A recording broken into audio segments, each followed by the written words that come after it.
दीर्घ दिन धरी चलुवा एक मामलें आज जयपुर सिविल कोर्ट जिलापाल कार्यालय चल संपत्ति जबत पर वारेंट जारी करिछि।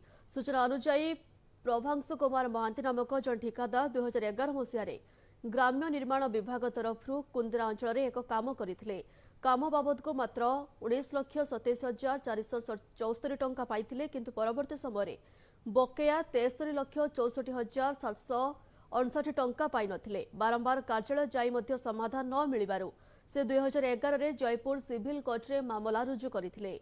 2018 रे विभाग ठिकादार को 6% ब्याज सहित समस्त टंका फेराई देबाकू निर्देश देथिले। बारंबार नोटिस सत्वे विभाग पक्षरु टंका दिया जाई नथिला। एहाकू नै ठिकादार जनक पुणी कोर्ट रे द्वारस्थ हेबा परे कोर्ट नवेम्बर 28 रे जिलापाल कार्यालय समस्त चल संपत्ति जबत पई निर्देश जारी करिसंती। 2011 रे गोटे सिविल सूट फाइल करथिलु।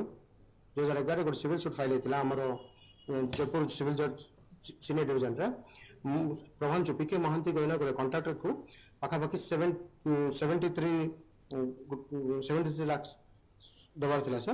2011 हम फाइल करथिलु। तापर से 2018 रे हम तार डिग्री हला हम सवर रे जे हम पैसा जत करछ ता 6% इंटरेस्ट दबाको।